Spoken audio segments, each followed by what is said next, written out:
At 26 years old, the family that had abandoned me 16 years ago suddenly reappeared in my life. This unexpected reunion sparked a series of emotions and reactions that made me question my own identity, as if I was a different person entirely. As the eldest daughter, I grew up in a seemingly happy family with two siblings, one 3 years younger and the other 5 years my junior. We shared typical family experiences, cooking meals together, watching movies, and playing games. We were close-knit until my father lost his job when I was 9. Blamed for things he hadn't done, he was unfairly dismissed, leaving my mother, who was working in a school, struggling to provide for us all. They decided it would be best if I lived with my grandparents until they were back on their feet. Initially, the idea seemed reasonable, and I embraced the change. That summer, I stayed at my grandparents' farm, caring for animals and enjoying the countryside. Little did I know, this temporary separation would turn into a lifelong ordeal. When school was set to resume, my parents assured me they were working on arranging a new home. I stayed a few extra days with my grandparents, waiting for their call. However, the promised days turned into weeks, and weeks into months. Every attempt to contact my parents was met with unanswered calls and empty promises. I grew frustrated and desperate for answers. I asked my grandparents if they knew anything, but they were as clueless as I was. Seeking help, I filed a missing persons report, but my grandparents dismissed it as mere drama, grounding me for my efforts. Feeling abandoned and betrayed, I pleaded with my grandparents to provide me with an education. They enrolled me in a local public school, but adjusting to the new environment took time. Despite the challenges, I focused on my studies, determined to escape my grandparents' farm and find my parents. The lack of concern from those around me intensified my resolve. Everything changed when I overheard a conversation between my grandmother and my mother on the phone. The hushed tones in the kitchen revealed the truth. My mother was alive. My hope was rekindled. But the mystery of my parents' disappearance only deepened, leaving me with more questions than ever before. We were discussing my progress in school and various aspects of my life, and hearing her voice stirred up a whirlwind of emotions within me. I couldn't contain my feelings, and before I could stop myself, I called out to her. The moment my voice reached the other end, silence fell. Frantically, I screamed and cried into the phone, hoping that if I shook it hard enough, her voice would echo through the receiver. Grandma emerged from the kitchen, her face a mix of concern and frustration, instructing me to go to my room. I unleashed my anger on her, demanding to know why she had hidden my mother from me and why she refused to divulge any information.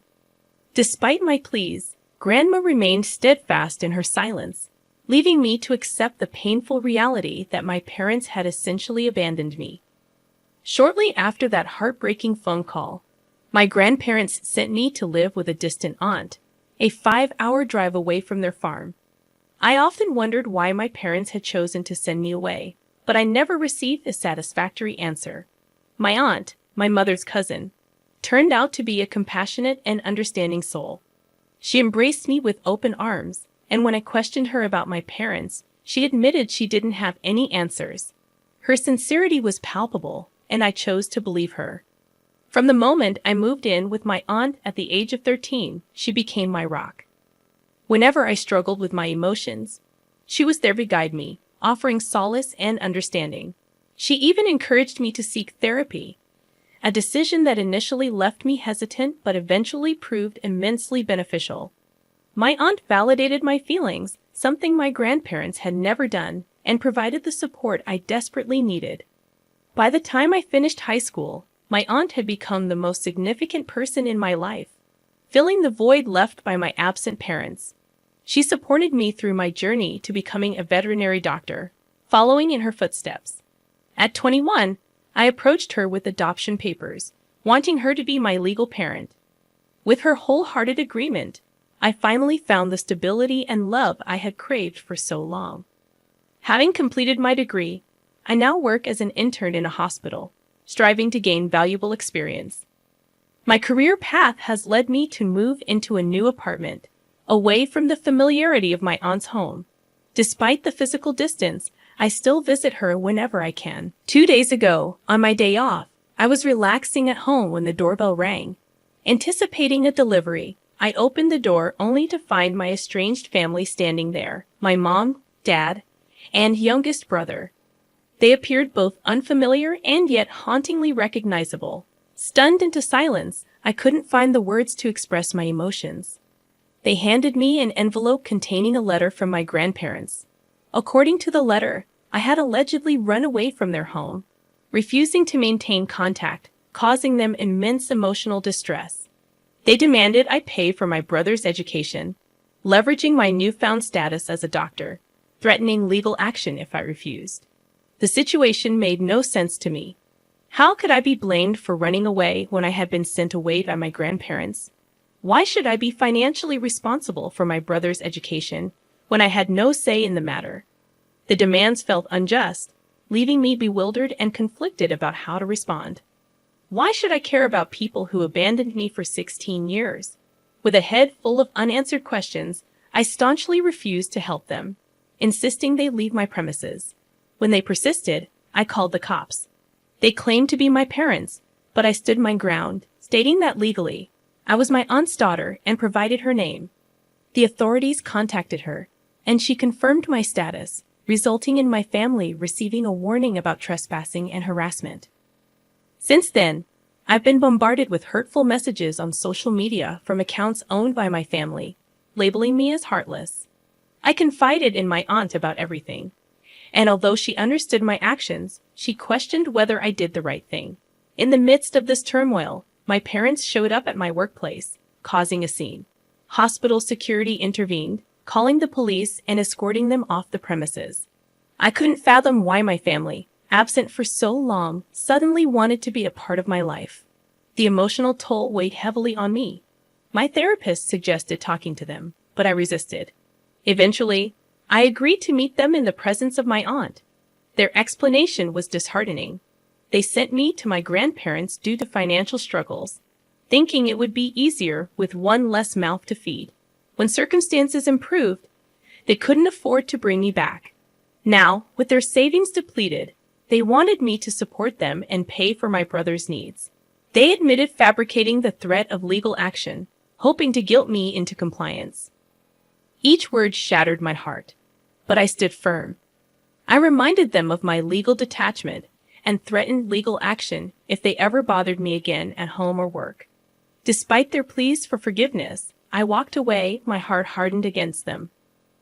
My therapist suggested I might be struggling to empathize, but the truth was, I felt nothing for them.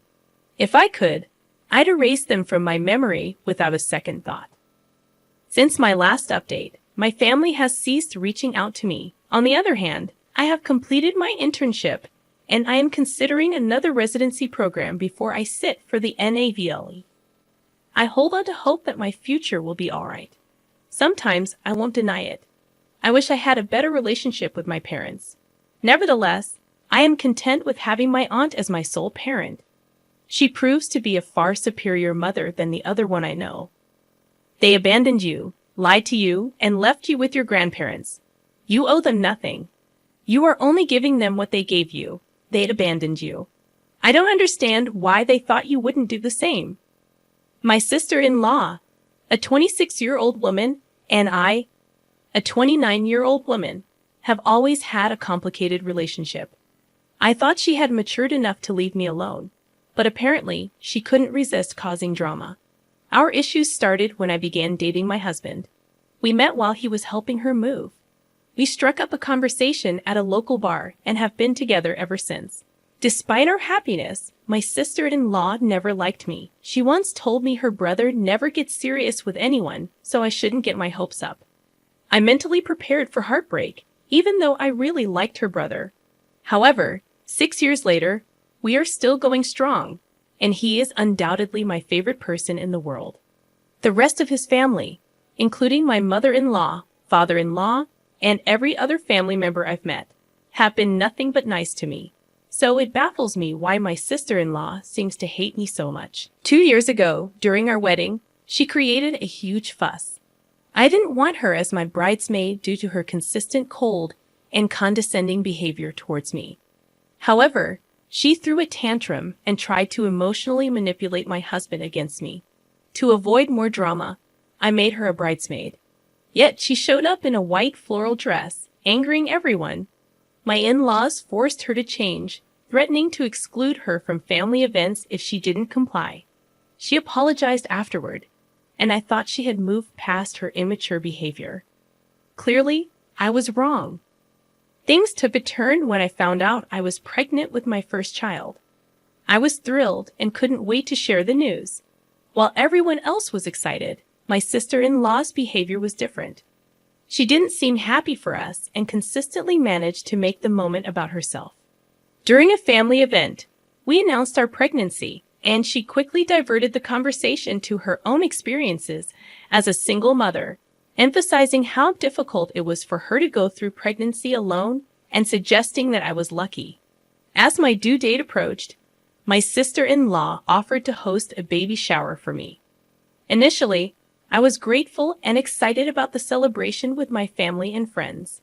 However, my excitement turned to suspicion when she insisted on hosting the event at a venue 12,000 miles away from where we lived. She claimed it was a surprise, set up at a luxurious venue owned by her friend, and we wouldn't have to pay for anything. Despite her explanation, I couldn't shake the feeling that something was amiss. When I shared my concerns with my husband, he assured me that his sister was simply trying to do something special for us, and that I might be overthinking it. He even rescheduled vital meetings so we could attend the supposed baby shower. We flew there with my parents, as my in-laws couldn't attend due to being out of the country. Upon arriving at the location, a lavish resort, I immediately sensed something was wrong. The decorations were pink and blue, but there were unfamiliar faces present. To my shock, there was another pregnant couple, and the woman was wearing the same white dress given to me by my sister-in-law. It became apparent that my sister-in-law had tricked us into attending her friend's baby shower, making me feel humiliated and overshadowed. Feeling utterly embarrassed and upset, I left the party in tears once I understood the situation. My husband confronted his sister, leading to her making excuses and attempting to deflect blame. He informed his parents, who were equally shocked and angry. In response to her behavior, they decided to cut her off financially.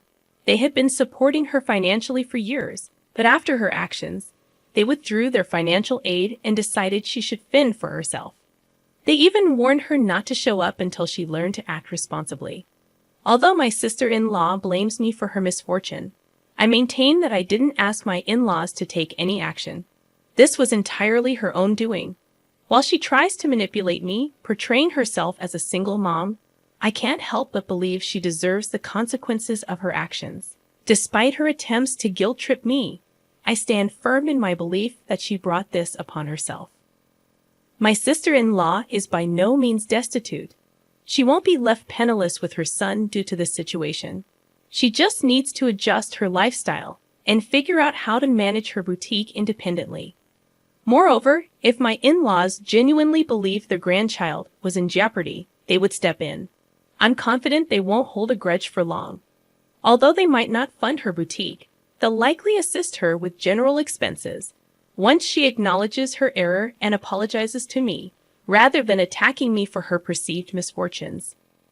My husband firmly stands by my side, assuring me that I never have to forgive my sister-in-law or engage with her again. He apologized for not intervening earlier and taking stronger measures to keep her away from me. My kind mother-in-law is planning a genuine baby shower for me, promising a delightful celebration where I can focus on the joy of our upcoming child, forgetting about my sister-in-law's antics. However, my sister-in-law crashed my baby shower despite being uninvited. On the day of the event, everything seemed perfect. My mother-in-law had beautifully decorated her backyard, and delicious food and drinks were served. We were happily chatting with our friends and family, opening gifts people had generously brought for us. But when my sister-in-law arrived, having found out about the party through social media, she exploded into a furious tirade. She created a scene, shouting that her parents didn't financially support her, but had no issue throwing a lavish party for me, someone she deemed unworthy of such attention. At that point, my mother-in-law had had enough. She promptly escorted my sister-in-law out of the garden, apologizing to the guests for the disturbance. After the event, my in-laws apologized to me multiple times, suggesting I obtain a restraining order against my sister-in-law. While I hesitate to take such drastic measures, we have decided to keep all news about the baby off social media to prevent her from stalking us. The whole situation is insane, and it baffles me how jealous and immature my sister-in-law can be. She managed to ruin not just one but two baby showers with her antics. I must add that my in-laws initially weren't supportive during her pregnancy because she was having a child out of wedlock, which clashed with their traditional beliefs.